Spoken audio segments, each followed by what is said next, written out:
On this episode of China Uncensored, complex economic issues with no clear solution. Hi, welcome to China Uncensored. I'm Shelley Zhang, filling in for Chris Chappell, who's out receiving vacation-style therapy. He's going to be so relaxed when he gets back. Speaking of relaxing professions, in a little over a week, Donald Trump will be sworn in as president. And here's one of the things he's vowed to do on his first day in office.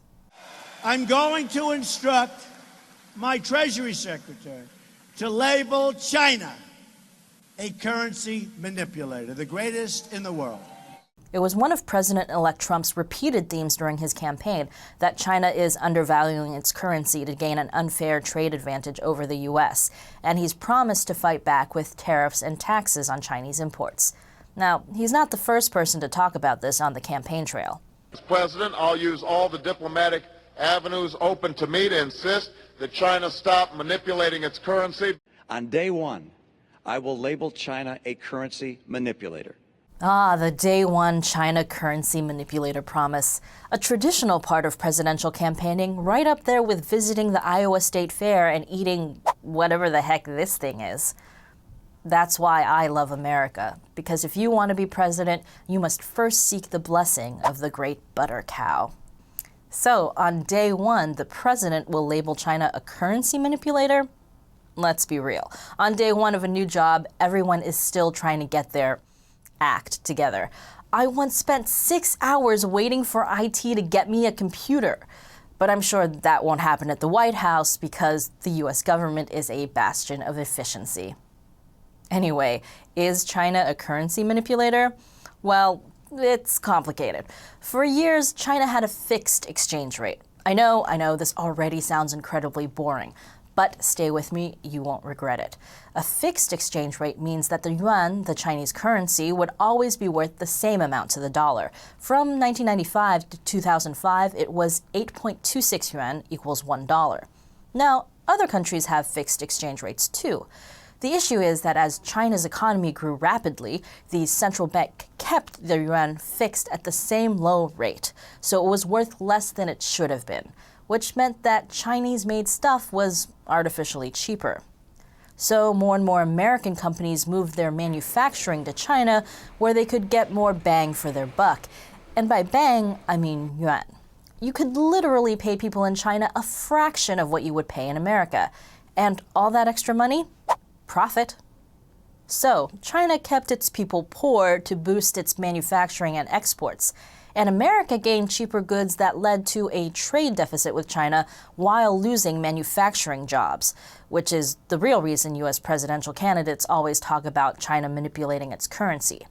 Now, in 2005, China stopped fixing the yuan to the dollar. But they still heavily manage its exchange rate. They control how much it can change each day and buy and sell foreign currency to affect the price of the yuan.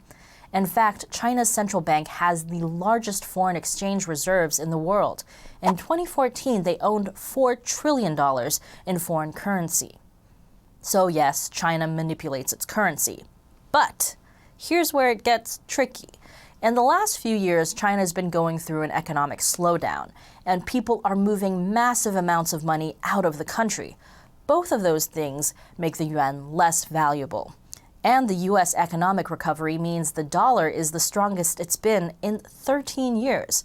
So, in the last couple of years, China's been trying to manipulate its currency the other way. Now it wants its currency to be stronger to keep it from falling against the dollar.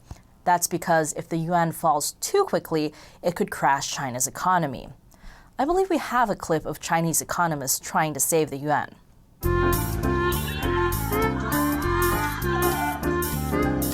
In fact, the Chinese government has spent almost $1 trillion of their foreign reserves trying to slow down the slide, and it's still falling.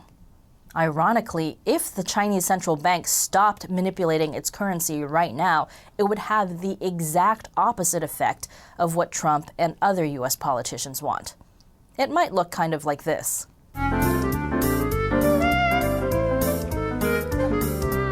So what would happen if Trump does get the Treasury Secretary to officially label China a currency manipulator?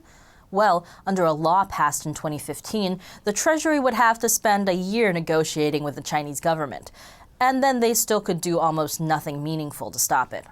Separately, Trump could still put tariffs on imports from China, but that's a whole nother episode. Here's the thing. When Trump and other U.S. officials talk about China gaming the system against the U.S., they're right. For example, we've talked before on this show about how Chinese companies steal U.S. technology for profit with the help of the Chinese military. That sucks trillions from the U.S. economy every year. But officially labeling China a currency manipulator at this point won't really achieve anything meaningful. We need to be talking about the real issues, like this key economic indicator. So, what do you think? Leave your comments below. I'm Shelley Zhang, filling in for Chris Chappell, who is back very, very soon. And for you finance whizzes out there, yes, this is an incredibly simplified explanation that glosses over a whole bunch of economic factors, but I didn't want to have to tell Chris that I drove away all his viewers by using words like capital outflows and liquidity stress. You're welcome. What do you mean you and Shelley have taken over the show? I've only been gone a week. That's it. I'm taking the next flight back to New York.